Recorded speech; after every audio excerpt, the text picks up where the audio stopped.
Marta? De que los firmamos.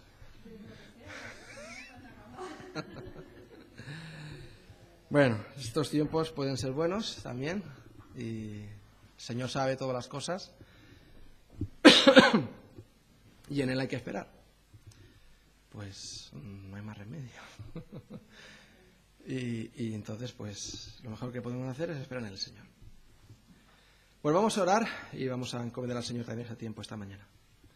Padre Celestial, te damos las gracias por tu palabra, Señor, y venimos ahora con reverencia a ella, Padre, sabiendo, Padre, de que aunque tú usaste escritores humanos, tus siervos, fuiste tú quien inspiró y quien guió sus plumas, Padre, para que ellos escribieran lo que tú querías, Señor, para que fuese para nuestro bien, nuestro provecho y nuestra edificación. Así, Señor, nos acercamos a ella, Padre, con reverencia y con respeto, y, Padre, que tú nos guíes a tu verdad y podamos aplicarla a nuestros corazones. En nombre de Jesús. Amén. Pues la semana pasada estuvimos hablando acerca de esa fe igualmente preciosa que habíamos recibido nosotros también, una fe que por la justicia de nuestro Dios y Salvador Jesucristo también habíamos recibido nosotros. Y hacíamos ese énfasis o ese hincapié en que, aunque nosotros no hemos vivido, ni somos los apóstoles que vivieron con el Señor, no hemos experimentado lo que ellos vivieron, no escuchamos de primera mano las enseñanzas del Señor, ni estuvimos en ese momento, en ese aposento alto, cuando recibieron el Espíritu Santo, nosotros también hemos recibido el Espíritu Santo y tenemos también la misma preciosa fe que tenían ellos. No hemos andado sobre el mar como Pedro, no hemos hecho milagros como los apóstoles, a ese paralítico que estaba en el templo, levántate y anda, pero también tenemos la misma preciosa fe que tenían ellos. Y tenemos las mismas promesas del Señor que tenían ellos. Y el Señor ha tenido a bien ser así, porque Él es justo. Y Él derrama su misericordia y derrama su gracia por igual delante de sus hijos. Y Él, las promesas que nos las dio a todos. Y las promesas que hay en la palabra del Señor son para todos, por igual. Y qué bueno es poder descansar también en estas promesas, ¿verdad? Estaban los hermanos leyendo esta epístola de Pedro. ¿Os acordáis que hablábamos hace un rato? Fue escrita sobre el año 64, 68 después de Cristo, ya al final de la vida de Pedro, y ya habían pasado 30 años, 40 años desde que el Señor había ascendido, y había muchos otros creyentes, muchos creyentes, la mayoría, que no habían visto siquiera al Señor Jesucristo, ni siquiera habían estado en Israel, ni habían estado en los lugares donde estuvo el Señor, ni habían conocido a muchas personas que habían estado con Cristo, pero habían creído en Cristo también. Ellos no recibieron una fe de segunda, o una fe menor, o un don de Dios más pequeño, no tan completo. A veces recibimos invitaciones, pero no tienen todos los accesorios, o hay invitaciones que son más completas que otras, ¿no? Tú puedes, por ejemplo, incluso hasta cuando vamos a un hotel, tú puedes coger pensión completa, o tienes solamente media pensión, o solo tienes el desayuno, y bueno, pues tú el resto te espabilas. Pero no pasa con eso con la salvación, ¿verdad? Todos somos hijos de Dios y todos tenemos las mismas promesas. Y Pedro, el apóstol Pedro, que había vivido con el Señor, que había sido uno de los íntimos con el Señor, quizás alguno podía pensar, no, es que Pedro es especial, y lo que Dios ha dado a Pedro. Pero Pedro escribe, habéis recibido una fe igualmente preciosa que la nuestra. Una fe igualmente preciosa que la nuestra. Y Pedro deja ese legado a los creyentes que van detrás de él. O quiere dejarles ese legado, esa promesa, esa certeza de que, hermanos, no os preocupéis. Los apóstoles nos vamos con el Señor, vamos muriendo, El Señor se nos lleva a su presencia en el momento que tenga previsto Él, pero no estáis solos, ni vais a estar desamparados. El Señor os ha dado también a vosotros una fe igualmente preciosa que la nuestra. Todas sus promesas también son para vosotros, para que vosotros también las viváis. Y a lo largo de la historia, no solamente hubieron esos grandes creyentes al principio del cristianismo, han habido diferentes grandes cristianos o cristianos de renombre. Algunos han quedado en el anonimato a lo largo de la historia, pero otros nos han llegado hasta nuestros días, porque no depende la vida del cristiano de lo que hayamos, de que hayamos o de que hubiéramos conocido a Cristo para tener una vida de victoria, una vida de fe, una vida de ejemplo, una vida para el Señor. Imaginaos, ¿no?, que fuera así. No, solamente pudieron vivir así para el Señor y hacer lo que hicieron, viviendo por fe, aquellos que vivieron con el Señor, que lo conocieron. No depende de eso, porque ahora también podemos conocerle. No físicamente con nuestros ojos físicos, pero sí con nuestros ojos espirituales. Y tenemos aquí la palabra del Señor. Y el Señor quiere que depositemos nuestra fe en ella y vivamos por ella. Y así Pedro les dice, añadid a vuestra fe, no os quedéis solamente con vuestra fe. Es una fe preciosa, pero hay que hacer algo con vuestra fe. Y les dice a los que va dirigida la carta, añadid a vuestra fe virtud, a virtud conocimiento, al conocimiento dominio propio, al dominio propio paciencia, a la paciencia piedad, a la piedad afecto fraternal, y al afecto fraternal amor. Hay que edificar sobre esa fe. Hay que hacer esa fe eficaz. Hay que hacer esa fe activa. Hay que mover esa fe. No nos podemos quedar en esa fe original de cuando nos convertimos.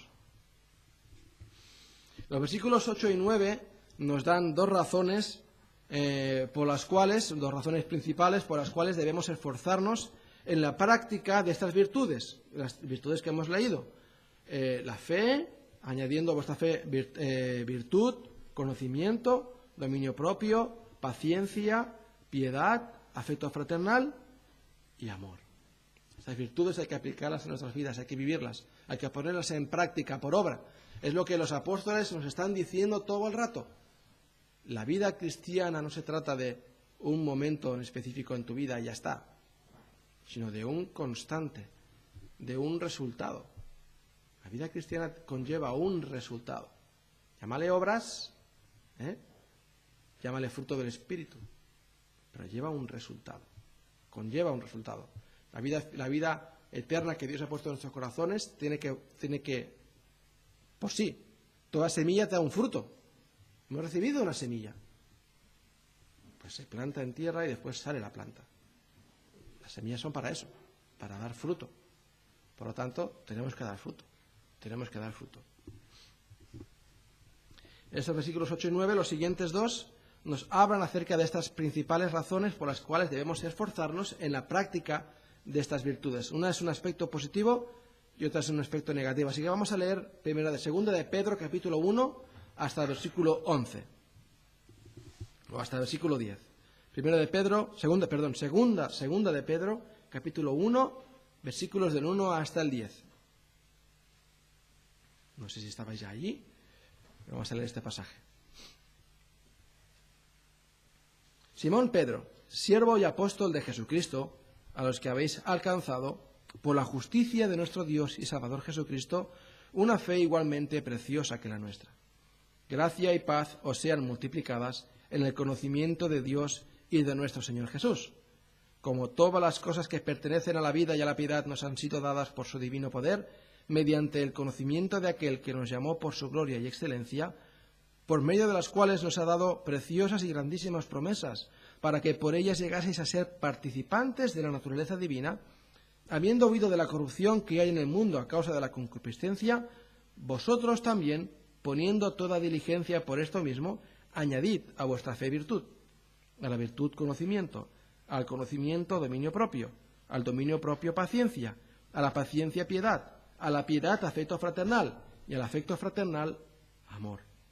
Porque si estas cosas están en vosotros y abundan, no os dejarán estar ociosos ni sin fruto en cuanto al conocimiento de nuestro Señor Jesucristo.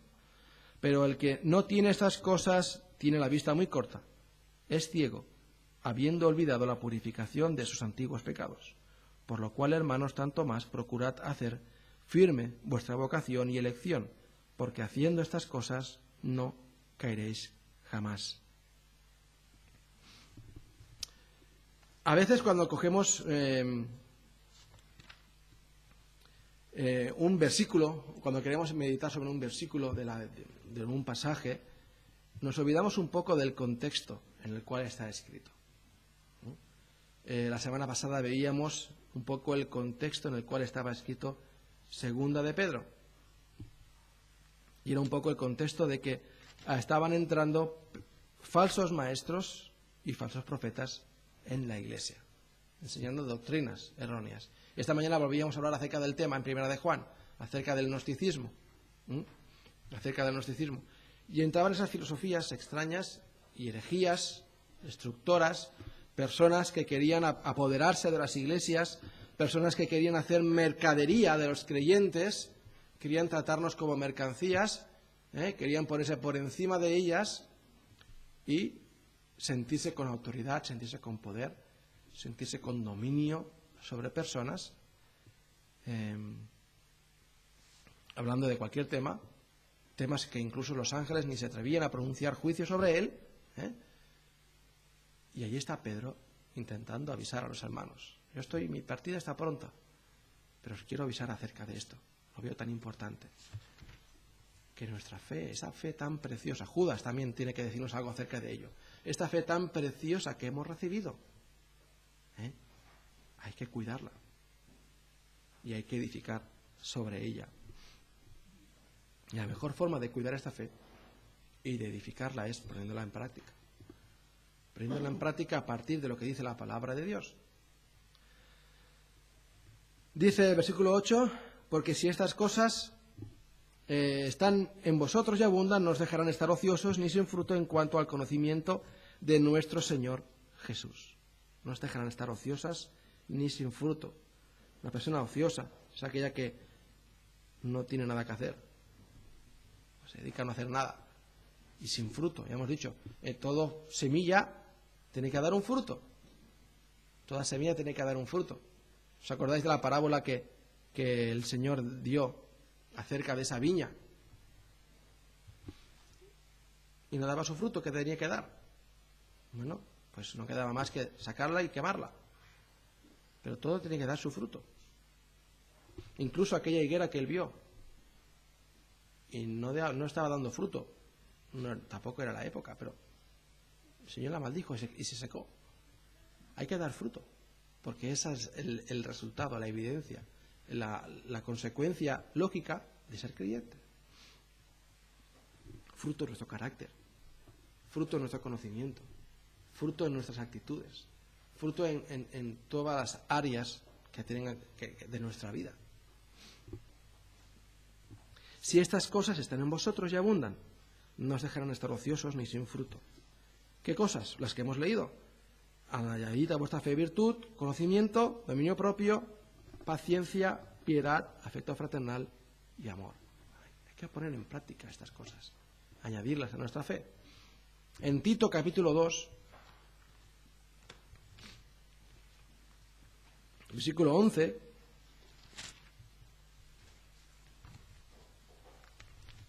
Tito 2, 11, se nos dice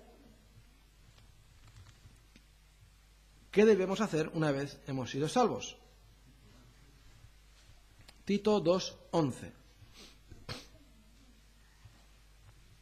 Y dicen algo muy parecido que lo que hemos leído aquí en 2 de Pedro, pero en otras palabras.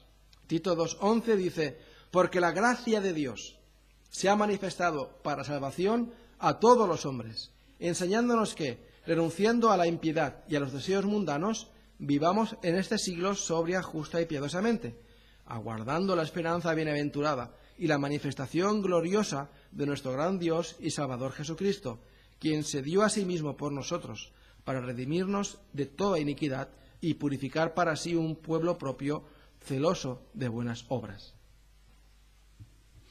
Primeramente, el versículo 12 nos habla acerca de un cambio de vida, de lo que debe haber una vez somos salvos. Primeramente dice un cambio de vida. renunciando a la impiedad y a los deseos mundanos, vivamos en este siglo sobria, justa y piadosamente. Hablamos acerca de la metamorfosis, ¿verdad? Y cuando usamos esta palabra, metamorfosis, nos acordamos de los gusanos de seda, ¿verdad? Esos son gusanos, bichos asquerosos. ¿A quién le gustan los gusanos? ¿Cuántas manos veo? Ninguna. Se las comen los pájaros, sí. Pero a ellos solamente les gusta y ya está, a nadie más. Bueno, quizás hay alguno que le guste los gusanos. Pero quizás les gusta porque después estos gusanos, los gusanos de seda, hacen su caparazoncito, ¿verdad? Su capullito, están un tiempecito ahí dentro y salen transformados en una mariposa. Hay algunas mariposas más bonitas que otras, pero bueno. Pero se transforman. Y a nadie le gustan los gusanos, pero sí las mariposas.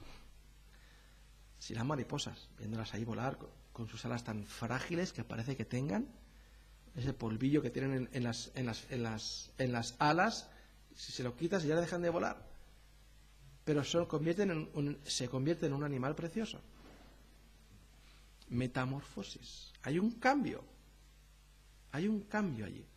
Pues es lo que el Señor nos dice que tiene que haber como resultado también en nosotros. Un cambio. Un cambio. Y nos dice aquí tres adjetivos, utiliza aquí tres adjetivos para definir cómo debemos de vivir en este mundo. ¿Cómo debe ser ese cambio? ¿Cómo debe manifestarse ese cambio en nosotros? Dice, sobria, justa y piadosamente. Sobria, justa y piadosamente. Una persona sobria es una persona, según el diccionario, moderada o que no tiene adornos. Una persona sobria, que no tiene adornos. Esto ha sido una construcción, también se puede usar, ha sido una construcción sobria. No está recargada con muchas cosas, con mucho adorno, simplemente tiene las columnas, las paredes, el techo y ya está.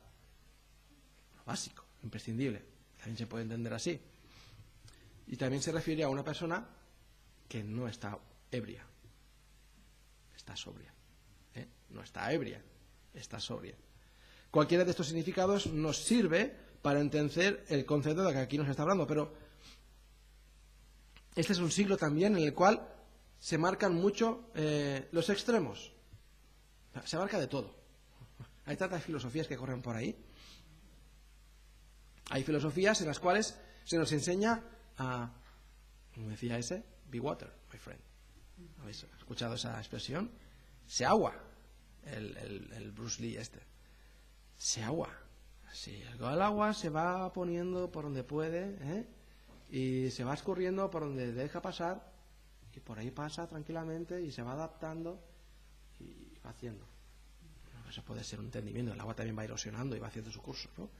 Pero bueno, se adapta a las circunstancias y no destaca. Es la época también de los grises, de que no hay nada ni blanco ni negro. Pero también hay puntos de extremo. Están los deportes extremos. Están muy de moda hoy en día. Los Extreme Games. Y hay pocos jóvenes aquí esta mañana, pero seguro que les digo eso y lo saben cuáles son. Y van ahí con las bicis y con los monopatines saltando y brincando y dando vueltas y volando ahí. No sé si habéis visto algún vídeo de YouTube, pero van volando literalmente con su bici o con su monopatín y se sueltan de la bici y siguen volando de la moto y caen en la moto y si caen bien, si no, pues se la pegan por ahí, ¿no? Se llaman deportes extremos. Y también hay muchas filosofías que hablan acerca de los extremos, las cosas heavies. Extremo. Heavy significa duro, pero también es un extremo al cual llega la música. Si se puede decir música. A eso.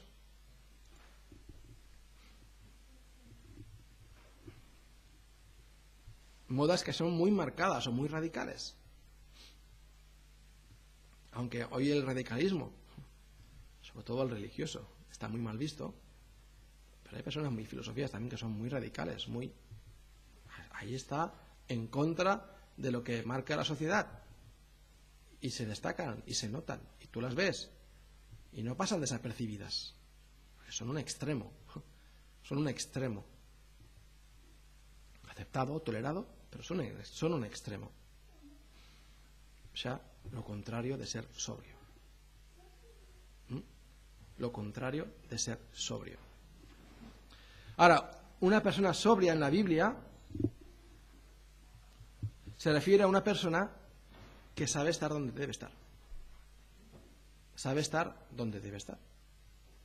Sabe controlarse. Una persona que está despierta. Sed sobrios y velad, porque vuestro adversario, el diablo, anda alrededor buscando a quien devorar. Sed sobrios, no quiere decir que estéis sin adornos. No, estar vestidos con la armadura del Señor. Listos, preparados, equipados. Pero estamos despiertos.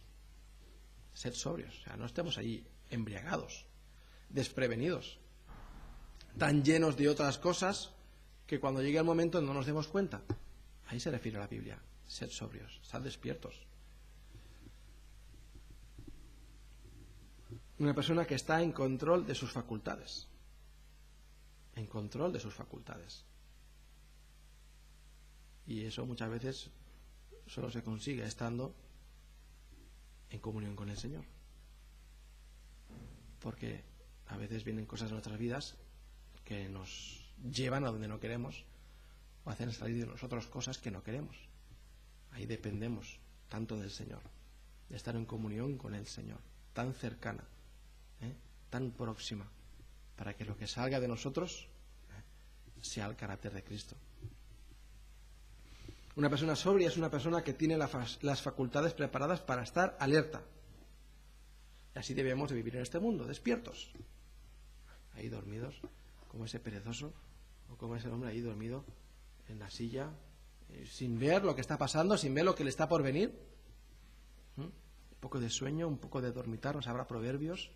Así vendrá tu necesidad. Así vendrá tu necesidad, no te vas a dar ni cuenta. No nos vamos a dar ni cuenta, si no estamos sobrios. Sobrios, no ebrios, sino sobrios, despiertos, alertas. Un centinela debe estar sobrio, porque está vigilando.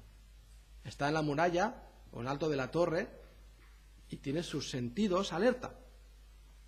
Tienes que estar alerta. No puedes estar imaginaos un centinela dormido. No sé qué es peor, un centinela dormido o un centinela borracho.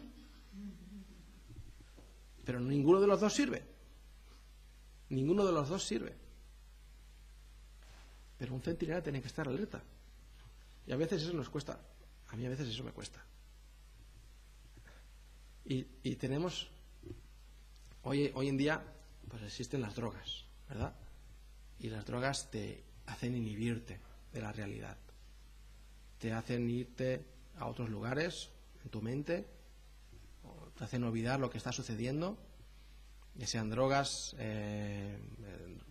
que se consuman, sean ilegales, y otras que sean más legales, digamos, no estén prohibidas por la ley, como por ejemplo el alcohol. Y uno se embriaga y se inhibe de la realidad.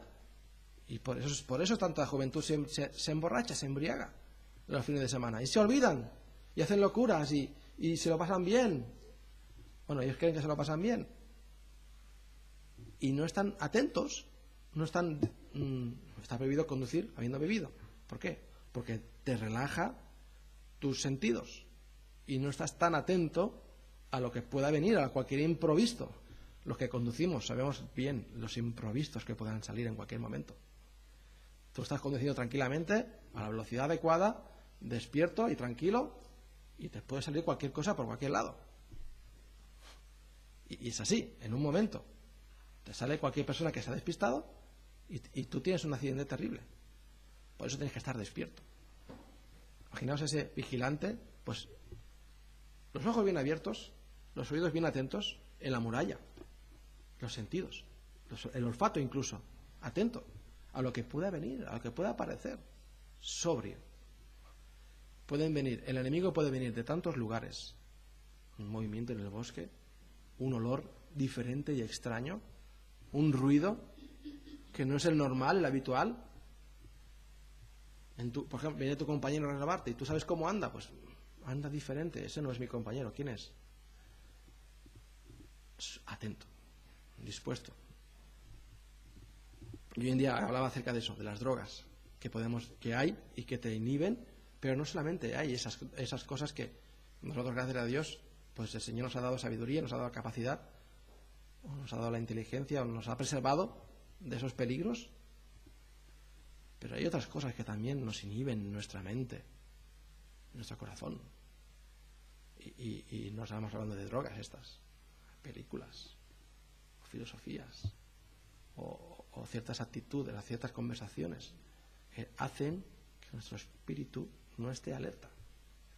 Y nos engañan. Vaya que si nos engañan. Y estamos trabajando con gente incrédula. Y escuchamos sus conversaciones. Escuchamos lo que hablan, lo que dicen, lo que comentan, los chistes groseros que hacen. Y hay compañeros que son más educados que otros son menos educados. Y uno se acostumbra, se habitúa a ellos, y también tenemos que estar alertas y no bajar la guardia en eso.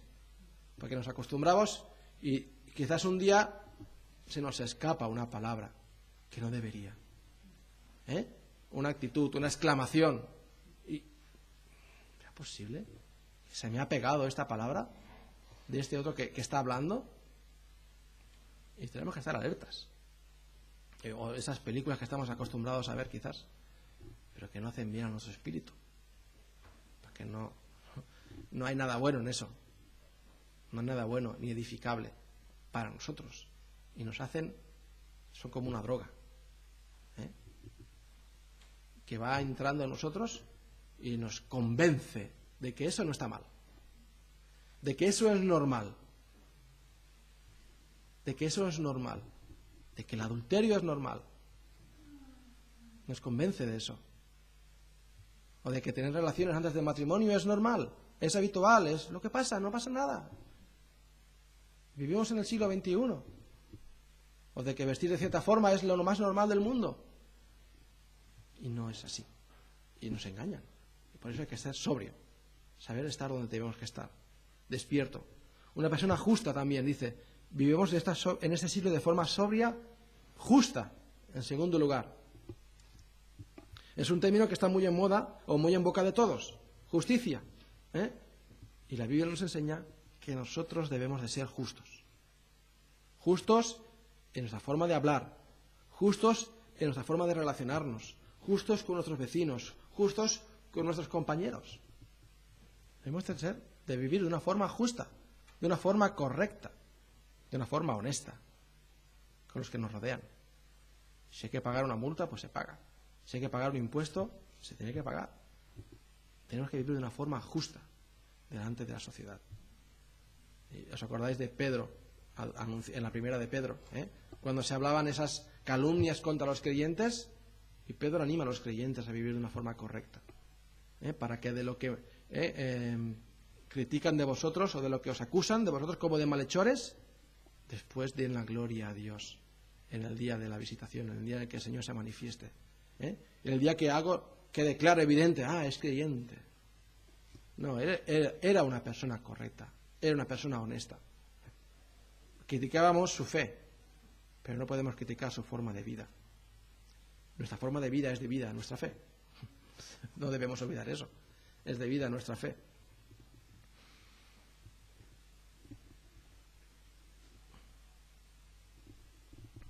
Uno puede incluso entender la palabra justa, puedes aplicarla correctamente o podemos aplicarla incorrectamente, ¿no? La palabra justa también se refiere a que hacemos lo justo y necesario y no más, ¿verdad? Hemos sido justos, he hecho lo que tenía que hacer, pero no me pidas más.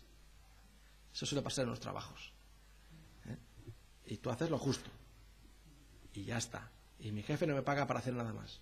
Bueno, sí ha sido justo, pero eso ahí no dejas un buen testimonio en lo que has hecho. Ese no es el espíritu en el cual el Señor nos está hablando acerca de ser justos.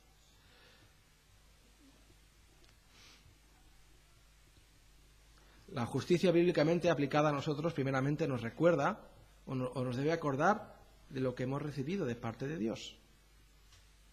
De lo que hemos recibido de parte de Dios. Y así empieza en Tito y 2 de Pedro, recordándonos lo que Cristo hizo por nosotros. lo que Cristo hizo por nosotros. Dice, nos ha dado una fe igualmente preciosa que la nuestra. Hemos sido salvos, hemos sido justificados por el Señor Jesucristo para con Dios. Somos justos delante de Dios. Tenemos que vivir de una forma justa. Si tenemos la justicia de Dios en nosotros, entonces sí que podremos ser justos con los que nos rodean. Hacer lo correcto, lo adecuado. En Efesios 6:1 dice, hijos, obedeced a vuestros padres porque esto es bueno, ¿no? Dice, porque esto es justo, es lo correcto, es lo adecuado. Y en Colosenses 5:20 dice lo mismo, pero dice, hijos, obedeced en el Señor a vuestros padres porque esto agrada al Señor. Son dos formas de decir lo mismo, porque esto es justo, esto agrada al Señor. Esto agrada al Señor. También, vivir piadosamente. Y ya hemos dicho en diferentes ocasiones, lo estamos repitiendo mucho últimamente esta palabra, vivir de una forma piadosa, una forma en la cual damos la importancia adecuada a las cosas que son espirituales, la importancia que corresponde a las cosas que son espirituales, a las cosas que tienen que ver con Dios. Eso es vivir de una forma piadosa, darle el valor correcto a lo que tiene que ver, a todo lo que tiene que ver con Dios. Tengo en mi mano, por ejemplo, ponemos una balanza. No sé qué podemos poner. Asistir a la iglesia. O irme a jugar con mis amigos un partido de fútbol. Ahí coges la balanza, lo pones. ¡Frong! ¿Qué pesa más? ¿Dónde está nuestra vida piadosa? Ahí se demuestra dónde está. Y tantos otros ejemplos, ¿no?, que podríamos poner. ¿Dónde está nuestro valor? Si pesa realmente más nuestra vida, nuestra relación, nuestra comunión con el Señor, que cualquier otra cosa. Cualquier otra cosa. ¿Qué puede ser más importante que Dios para nosotros? Si podemos en una balanza, ¿qué puede ser más importante que nuestro trabajo? Ahí sí que hay cosas que pueden haber más importantes que nuestro trabajo. Es muy importante el trabajo. De él puede depender nuestro sustento en la vida. Pero hay ocasiones en las cuales hay cosas que tú puedes poner en la balanza y pesa más que el trabajo. Es más importante que nuestro trabajo. Son más importantes. En el cambio de una vivienda, tú coges o tomas decisiones, ¿verdad? Y vas poniendo en una báscula, en una balanza teórica, los pros y los contras. Y tú vas tomando tu decisión. Pero cuando tienes en esa báscula Dios, ¿qué puede pesar más que eso? ¿Qué puede pasar más que eso? A veces hacemos trampa, y la torcemos. Realmente lo reconocemos, lo reconozco. A veces hago trampa y cambio la báscula. Y no hago lo que tengo que hacer. Y dice el Señor que tengamos que vivir en este siglo sobria, justa y piadosamente. También nos dice, estábamos hablando acerca de ese cambio que debe haber en nosotros, se debe de manifestar de esta forma, de nuestra vida sobria, justa y piadosamente. Pero también en el versículo 13 nos dice que tenemos que aguardar la esperanza bienaventurada y la manifestación gloriosa del Señor Jesucristo. Piensa en las veces en las que has esperado una cosa, ¿no? Por ejemplo, no sé, se me ocurren las vacaciones, es lo primero que se me viene a la cabeza, ¿no? Quizás es lo que más espero durante el año que vengan, las vacaciones. Pues si has podido hacer planes y si has podido organizarte unas vacaciones especiales, no digo caras, digo especiales. No tiene nada que ver una cosa con la otra. Pues es verdad que estamos pensando en ello. Estamos anticipándolo o estás organizándole una sorpresa a tu esposo o tu esposa por su cumpleaños. A veces lo pasamos mejor mientras lo organizamos que en el momento. Pero estamos organizándolo algo, y verdad, estamos pensando cómo hacer las cosas, cómo se lo vamos a decir, cómo se lo vamos a decir. Y hay en ti ese deseo, ¿verdad? Ese anhelo, porque llega el momento. A veces llega el momento No digo por eso. A veces llega el momento que estás esperando lo que tú has estado anticipando, ese día especial que vas a hacer algo, o nos vamos a ir de excursión, o vamos a ir a... No sé, quizás cuando éramos pequeños teníamos más ilusiones que cuando somos mayores. Íbamos a ir al skating con los jóvenes, o íbamos a ir al Tibidabo, o íbamos a ir a algún sitio. Y llegaba ese día y no era tanto. Habías estado anticipándolo mucho más de lo que realmente era. Y no es que quizás te llevas un chasco, no sale todo como esperabas. A mi mujer le pasó eso el año pasado. Me preparó un día especial para mi cumpleaños, me pidió fiesta sin que yo lo supiera, pero el día que íbamos a hacer el parapente hizo mucho viento y no pudimos ir. Y se le fue, pobrecilla, todo al traste, ¿no? Y todo ese tiempo anticipándolo, pues se fue abajo en ese momento. Pero bueno, pasamos un buen día igual. Pero llega y es un chasco. Y no puede ser, y no llega ese momento esperado a ser lo que tú estabas anticipando. Pero no va a pasar eso en la venida del Señor. Y quizás es el día que menos anticipamos. De todos los días que podemos anticipar y podemos desear que vengan, quizás es el día que menos esperamos. No digo que no lo esperemos, pero quizás a veces nos encontramos en un momento en que ni siquiera lo estamos ni esperando. Pero es el día que deberíamos esperar más. Y deberíamos anticipar más. Y es el día en el que seguro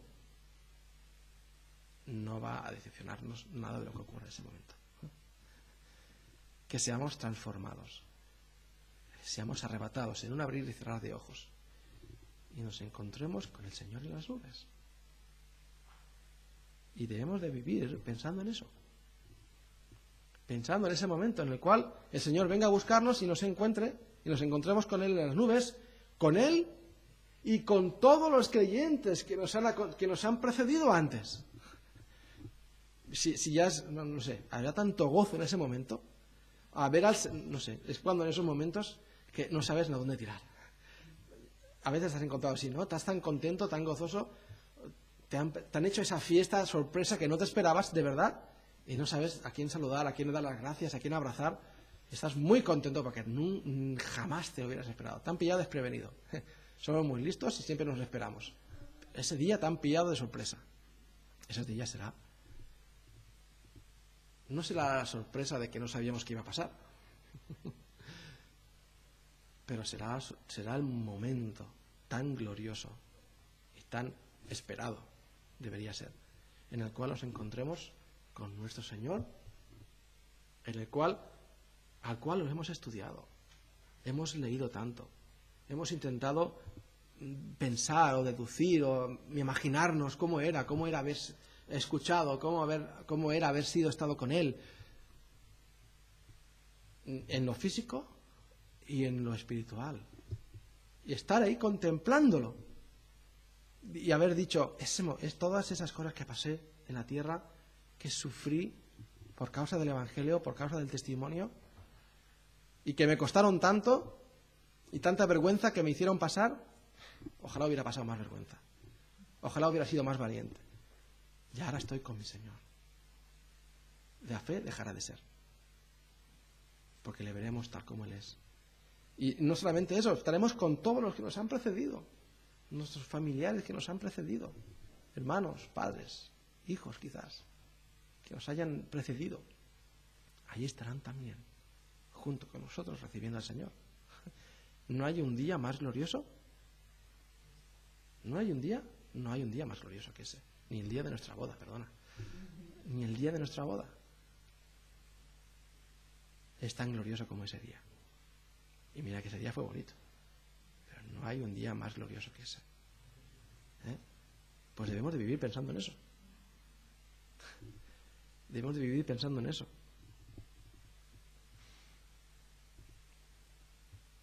Primero de Juan 3:3 dice que es una esperanza que nos purifica. Es una esperanza que nos purifica. Si vivimos pensando en la venida del Señor, ¿cómo vamos a estar viviendo en pecado? ¿Cómo voy a permitir que el Señor me arrebate y me encuentre con esto en mi cabeza, con esto en mi corazón, haciendo estas cosas con mis manos, oyendo a este lugar con mis pies? Qué vergüenza, ¿no? Qué vergüenza. Es una esperanza que nos purifica. ¿Cuántas veces hemos pensado en ello en esta semana? A veces ni lo pensamos en toda la semana. A veces ni lo hemos pensado en toda la semana, que el Señor viene a buscarnos.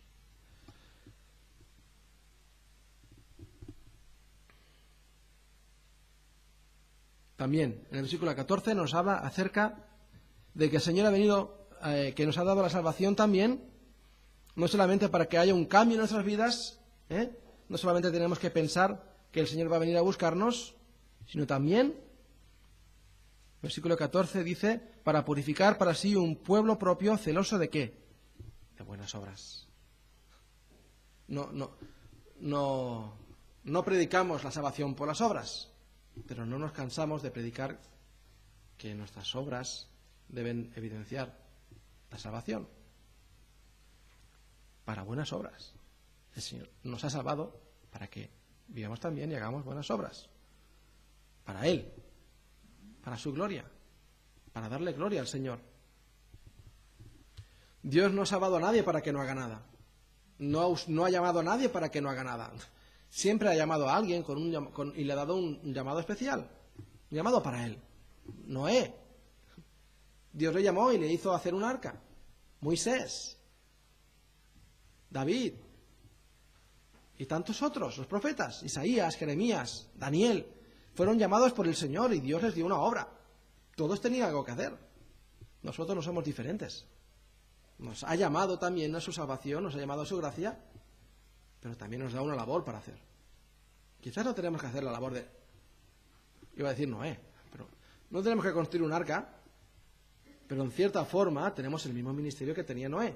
Noé estuvo predicando todo el tiempo que estuvo construyendo el arca, era pregonero de justicia, y estaba allí anunciando el castigo del juicio divino. Estaba anunciando el juicio divino, porque estaba próximo.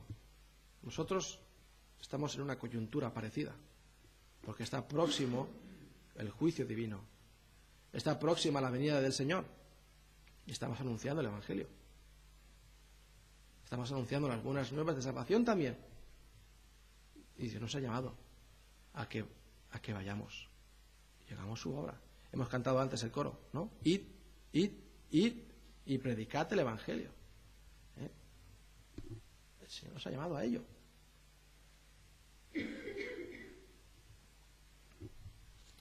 La segunda parte, esta era la parte positiva.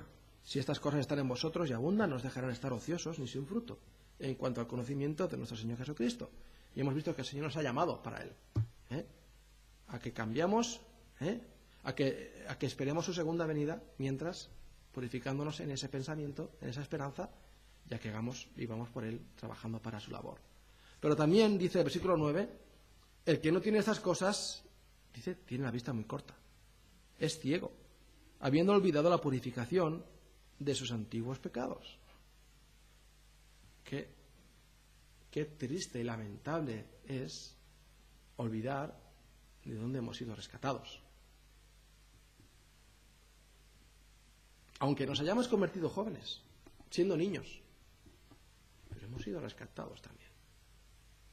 Hemos sido liberados de ciertos pecados, que otros quizás han estado en ellos. ¿No hay que dar gracias al Señor también por ello? Ha sido por su gracia. Ha sido por su gracia que hemos sido también liberados. Pero dice aquí, habiendo olvidado la purificación de sus antiguos pecados. Qué lamentable es olvidarse, qué lamentable fue cuando el Señor sanó a esos ciegos, ese grupo de ciegos, no sé si habían 11 ciegos, que el Señor sanó y solo unos pocos volvieron a darle las gracias. Qué desagradecimiento, ¿no? Qué desagradecimiento. ¿Y cuántos de nosotros hemos olvidado o olvidamos a veces de dónde hemos sido rescatados? De dónde el Señor nos ha sacado. Ninguno de nosotros vivía justificado delante de Dios. Todos estábamos condenados al infierno eterno. Pero el Señor nos ha rescatado, nos ha purificado, nos ha justificado. Esos gnósticos, ellos pensaban que llegaba un momento en el cual ya no pecaban más. Y llegaban a una esfera de espiritualidad en la cual diciendo, ya no tengo nada que ver con el pecado. Ya mi espíritu está por encima de todo y nada me afecta para pecar. Y Juan les dice, que dice que no tiene pecado es mentiroso. Y la verdad no está en él. Si decimos que tenemos pecado, nos engañamos a nosotros mismos. No podemos olvidar esto. Pero dice que es ciego, es miope. Tiene la vista muy corta. Está miope, se ha quedado ciego. Tiene la vista muy corta. El que no tiene estas cosas. ¿Qué cosas? Las que hemos estado leyendo antes.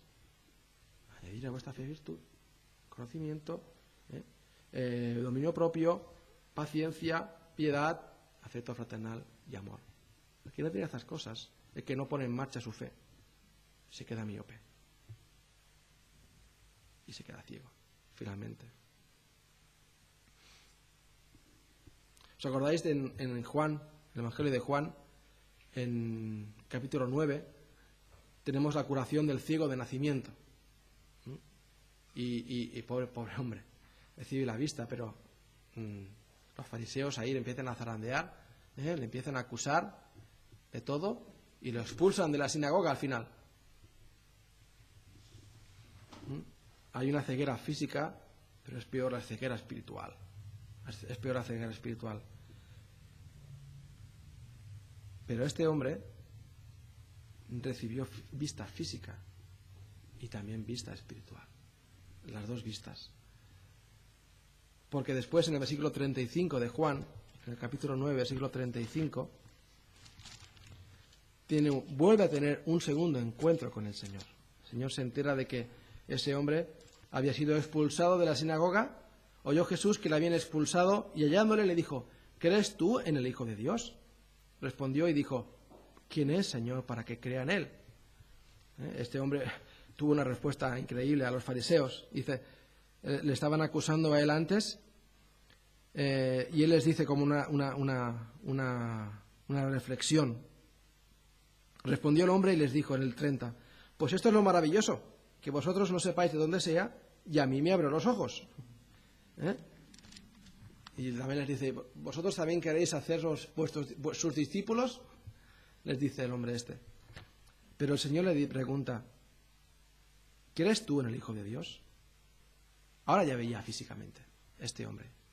Ya tenía quizás todo lo que podía desear en este mundo. Lo que más podía desear en este mundo ya lo tenía. Poder ver. Poder ver, porque había sido ciego de nacimiento. Nunca jamás había visto. Y él le responde, ¿quién es, Señor, para que crea en él? Le dijo Jesús, pues le has visto y el que habla contigo, él es. Y él dijo, creo, Señor, y le adoró. Pues le has visto y el que habla contigo, él es, le dijo Cristo. Y él, le has visto y el que habla contigo, él es. Y el ciego dijo, creo, Señor, y le adoró. Su fe le llevó a obrar. Y su obra fue la que no podía hacer otra cosa, adorarle en ese mismo momento. Estaba delante de él y le adoró. Posiblemente eso es lo primero que hagamos cuando estemos delante de la presencia del Señor allí en las nubes. No sé, estaremos flotando allí en ese momento, pero nos arrodillaremos y le adoraremos. No sé si nos saldrá otra cosa para hacer en nuestra mente, en nuestro corazón. No sé qué nos llevará a hacer, verle al Señor. Pero yo creo que le adoraremos, nos arrodillaremos, no sé si lloraremos de gozo, de alegría, de lo que sea, y le adoraremos, como hizo este ciego. No puede quedarse esa fe. Ah, muy bien, creo, Señor, gracias. Le da la mano y se va. Esa fe no era fe. Esa fe no era fe, sino que el hombre se arrodilló y le adoró. Bueno, no dice arrodilló, pero le adoró. Le adoró. Le llevó, le impulsó, le motivó a hacer algo. Y fue adoración. El que no tiene estas cosas es miope. Es como ciego. Pues vivamos entonces para el Señor. Agradecidos por lo que hemos recibido. y vivamos vidas que le honren y le den, sean dignas del Señor, para su gloria y para su alabanza. Padre Celestial, que a ti sea toda la gloria y toda la honra, Padre. Bendice tú este día, Señor. Bendícelo, Padre, a nuestros corazones. Te lo pedimos en el nombre de Jesús. Amén.